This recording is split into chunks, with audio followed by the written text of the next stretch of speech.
पुण्यश्लोक लोकमाता अहिल्या देवी की। हिंदवी स्वराज्याचे सरसंस्थापक छत्रपती शिवरायांना मानाचा मुजरा करतो।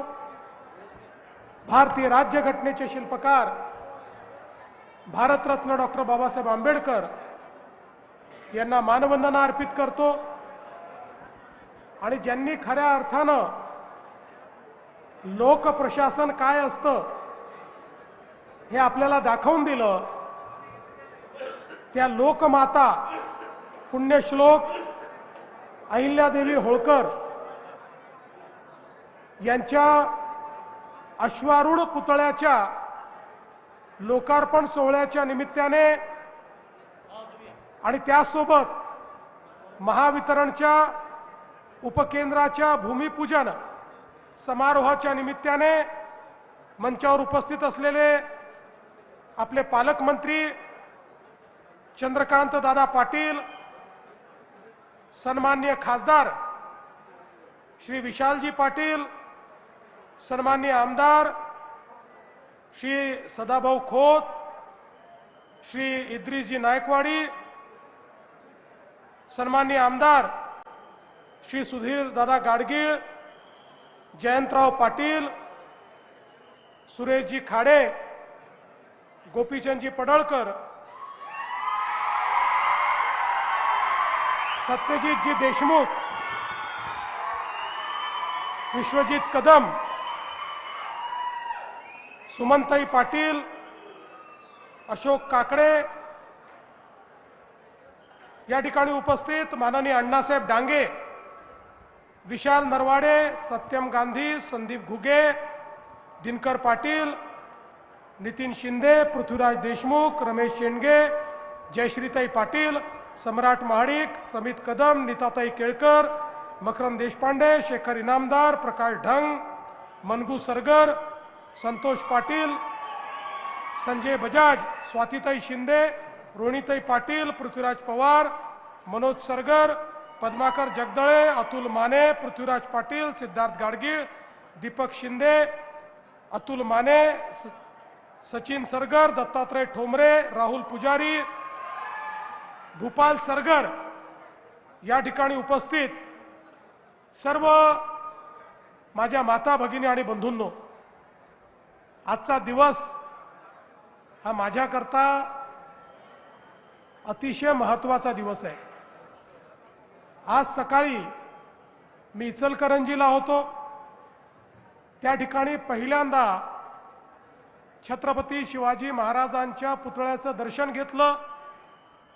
त्यानंतर धर्मवीर छत्रपती संभाजी महाराजांच्या पुतळ्याचं अनावरण केलं आणि तिथून सांगलीला पुण्यश्लोक अहिल्यादेवी होळकर यांच्या पुतळ्याचं उद्घाटन करण्याकरता आलो आणि इथनं पुन्हा पुण्याला जाऊन त्या ठिकाणी छत्रपती शिवाजी महाराजांच्या एका नवीन पुतळ्याचं उद्घाटन करणार आहे।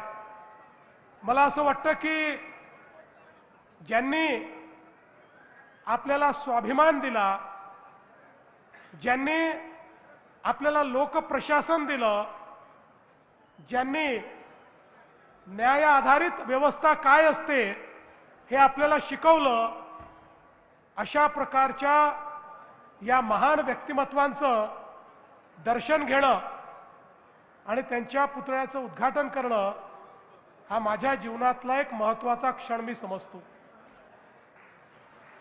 खरं म्हणजे हे वर्ष देखील अत्यंत महत्त्वाचे। पुण्यश्लोक लोकमाता अहिल्यादेवी होळकर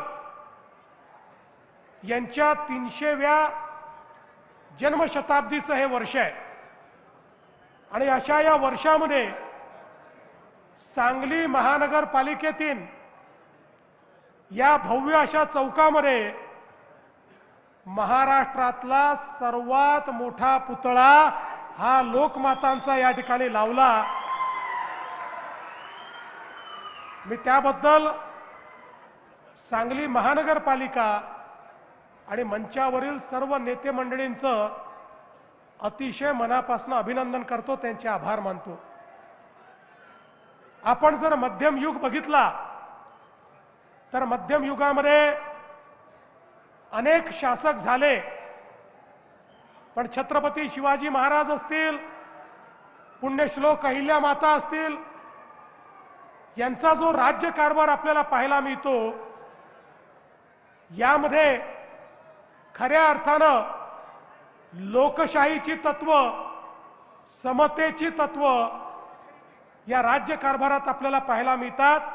आणि म्हणून या भारताच्या इतिहासामध्ये जर कुठल्या शासकाला पुण्यश्लोक ही उपाधी मिळाली असेल तर ती अहिल्यादेवींना मिळाली, हे देखील या ठिकाणी अत्यंत महत्त्वपूर्ण आहे. आपल्याकरता अभिमानाची गोष्ट आहे की पुण्यश्लोक अहिल्यादेवी यांचा जन्म आपल्याच महाराष्ट्रातल्या नगर जिल्ह्यातल्या चोंडीमध्ये झाला. त्यांची जन्मभूमी महाराष्ट्र आणि कर्मभूमी हा माळवा प्रांत होती. आपल्याला माहिती आहे, मराठा साम्राज्याच्या विस्तारामध्ये ज्यांनी अत्यंत महत्त्वाची भूमिका निभावली ते सुभेदार मल्हारराव होळकर, की ज्यांनी खऱ्या अर्थानं तळपत्या तलवारीचं तेज काय असतं हे आपल्या विविध लढायांमध्ये दाखवून दिलं. त्यांच्या सुनबाई म्हणून ज्यावेळी पुण्यश्लोक अहिल्या माता गेल्या, सुभेदार मल्हाररावने त्यांना कधी सून समजलं नाही, त्यांना आपल्या पोरीचा दर्जा दिला.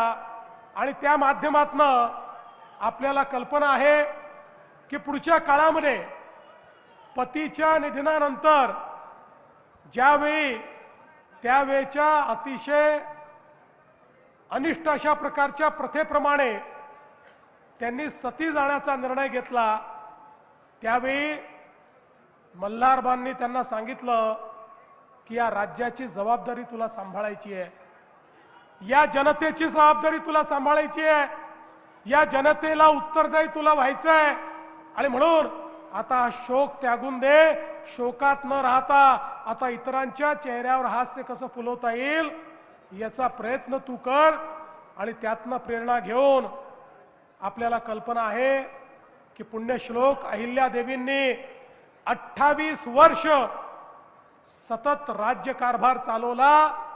आणि एखादा राजा एखादी राणी ही कशी असू शकते याचं प्रचंड मोठं उदाहरण हे आपल्याला पाहायला मिळालं. सगळ्यात महत्त्वाचं आपल्याला माहिती आहे की मुघलांच्या आक्रमणामध्ये आमच्या संस्कृतीची पाळंमुळं मिटवण्याचं काम हे मुघलांनी केलं. राम मंदिर तोडलं, काशी विश्वेश्वराचं मंदिर तोडलं, गयेचं मंदिर तोडलं. सगळे आमचे जे पुण्यस्थळं होते, जे आमच्या धर्माचे संस्कृतीचे प्रतीक होते, हे सगळे तोडण्याचं काम हे त्या ठिकाणी मुघलांनी केलं.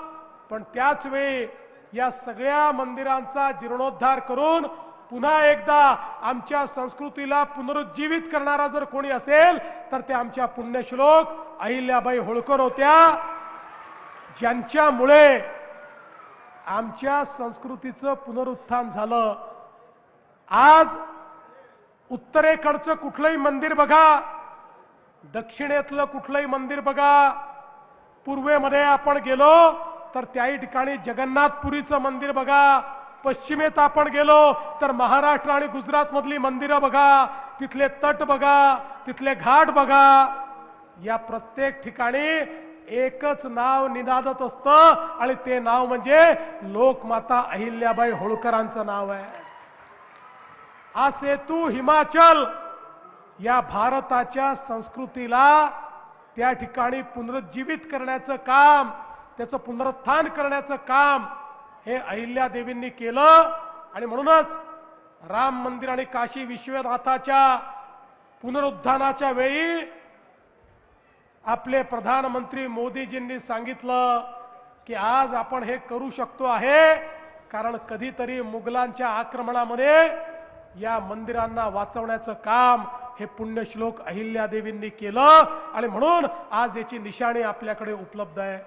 पण बंधू भगिनींनो, त्याही पेक्षा महत्त्वाचं काय आहे, एवढा संपूर्ण उत्तर दक्षिण पूर्व पश्चिम सगळ्या भागामध्ये इतक्या मोठ्या प्रमाणात जीर्णोद्धार अहिल्यादेवींनी केला, पण हा सगळा जीर्णोद्धार हा त्यांनी स्वतःच्या पैशातनं केला।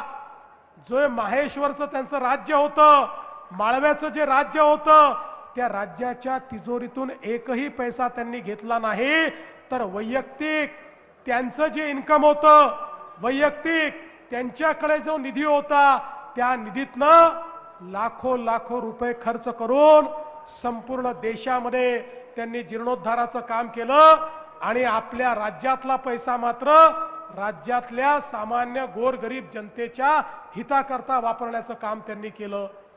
खऱ्या अर्थानं न्यायप्रिय राजा म्हणून, राणी म्हणून त्यांच्याकडे पाहिलं जातं, कारण त्यांनी विधवांच्या संपत्तीचा अधिकार बहाल केला। त्या काळामध्ये एखादी महिला विधवा झाली की तिची संपत्ती जप्त होत होती, त्या ठिकाणी पतीची संपत्ती तिला मिळत नव्हती, ती संपत्ती तिला मिळेल हा त्यांनी निर्णय केला।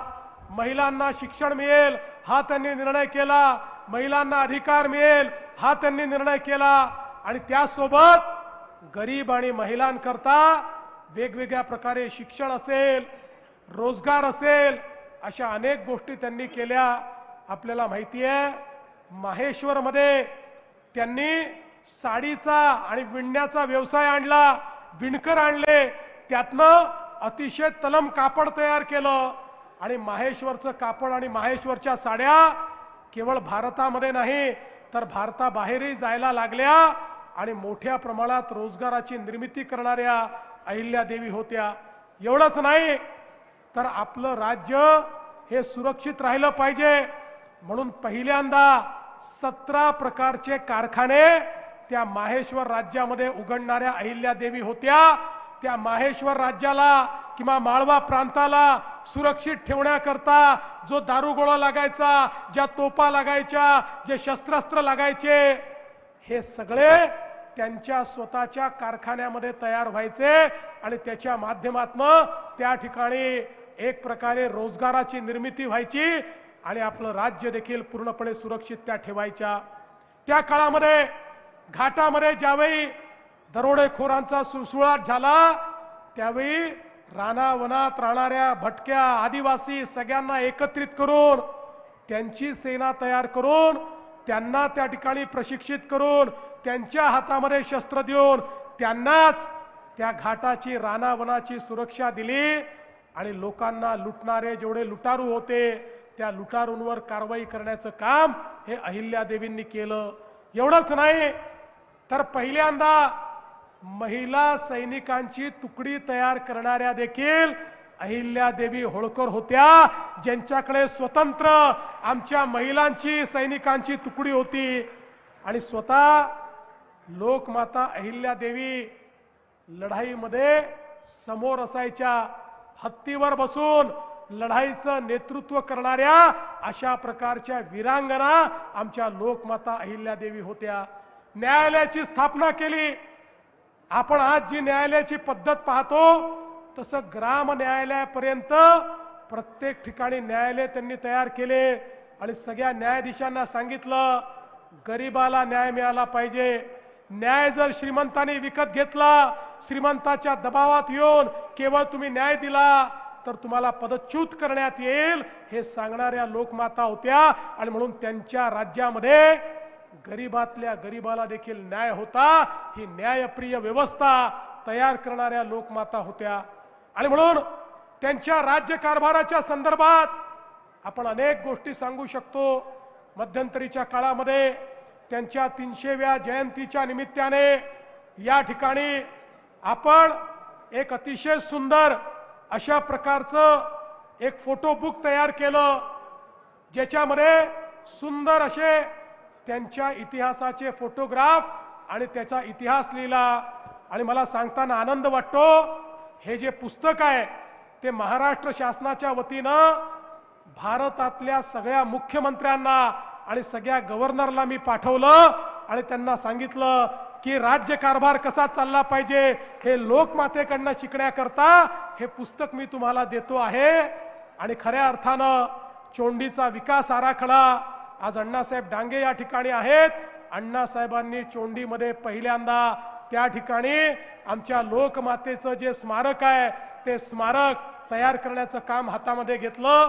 आता एक मोठा आराखडा आपण तिथे करतोय आणि त्यांच्या या जन्मशताब्दीच्या निमित्ताने आपण त्यांनी जे बावड्या तयार केल्या, जे तलाव तयार केले, त्या ठिकाणी जे मंदिरं तयार केली, या सगळ्यांचं पुनरुज्जीवन करण्याचं काम आता आपल्या हातामध्ये घेतलेलं आहे. खरं म्हणजे त्यांच्या कार्याबद्दल मी कितीही वेळ बोललो तरी तो कमी पडेल. इतकं मोठं कार्य म्हणजे एकीकडे शौर्य होतं, दुसरीकडे धर्मप्रियता होती, तिसरीकडे प्रशासन होतं आणि चौथीकडे समता होती, न्यायाचं राज्य होतं. अशा सगळ्या गोष्टी या त्या राज्यामध्ये त्यांनी प्रस्थापित करून दाखवल्या. आणि म्हणून मी एवढंच सांगतो, जोपर्यंत चंद्र आणि सूर्य आहे तोपर्यंत लोकमाता अहिल्या देवींचं नाव हे आपण घेतच राहू, हा विश्वास या निमित्ताने व्यक्त करतो. आणि म्हणूनच आज हा अतिशय सुंदर पुतळ्याचं उद्घाटन आपण या ठिकाणी केलंय. त्यासोबत आपण 5 उपकेंद्र देखील दिली आहेत. खरं म्हणजे महाराष्ट्राच्या इतिहासात पहिल्यांदा झालं की एखाद्या शहराला एकाच वेळी 5 उपकेंद्र मिळाले आणि यामुळे मोठ्या प्रमाणात विजेची जी आपली क्षमता आहे ती वाढणार आहे. त्यासोबत मला याही गोष्टीचा आनंद आहे की आज जिल्हा प्रशासनाने झोपडपट्टीमध्ये पट्टे वाटप सुरू केलेलं आहे. संपूर्ण महाराष्ट्रात झोपडपट्टीत राहणाऱ्या गरिबांना मालकी हक्काचे पट्टे देण्याचा आपला उपक्रम आहे. त्यात आज सांगली, मिरज, कुपवाडमध्ये देखील ही व्यवस्था सुरू झाली. त्याबद्दल देखील आपलं मी मनापासून अभिनंदन करतो. आणि पुढच्या काळामध्ये आपल्याला कल्पना आहे की आपण फ्लड डायव्हर्शनच्या माध्यमातून 500 कोटी रुपयाची कामं सुरू केलेली आहेत, ज्यामुळे सांगली आणि कोल्हापूरमध्ये जे पुराचा धोका सातत्याने तयार होतो, लोकांची घरं बुडतात, लोकांची शेती त्या ठिकाणी बुडत असते, मोठं नुकसान गावांमध्ये आणि शहरामध्ये होते. या संदर्भात वर्ल्ड बँकेच्या माध्यमातून आपण पूर नियंत्रणाचं 500 कोटी रुपयाचं काम हे आता सुरू केलेलं आहे. आणि हे काम झाल्यानंतर हा पुराचा फटका देखील या ठिकाणी पडणार नाही. पुढच्या काळामध्ये शेरी नाल्याचं काम आपल्याला हातामध्ये घ्यायचं आहे. या ठिकाणची अनेक कार्य आहेत, ही सगळी कार्य आपल्याला करायची आहेत. आज मी त्याबद्दल जास्त बोलणार नाही, कारण आजचा दिवस हा लोकमाता अहिल्या देवींना समर्पित अशा प्रकारचा दिवस आहे. आणि म्हणून आज आपण सगळे मिळून हा संकल्प करू की हयात त्यांनी दाखवलेला मार्ग, छत्रपती शिवाजी महाराजांनी दाखवलेला मार्ग आणि डॉक्टर बाबासाहेब आंबेडकरांनी दाखवलेला संविधानाचा मार्ग, या मार्गानेच आम्ही चालत राहू, अशा प्रकारचा संकल्प या ठिकाणी घेतो आणि माझं बोलणं संपवतो. धन्यवाद. जय हिंद, जय महाराष्ट्र.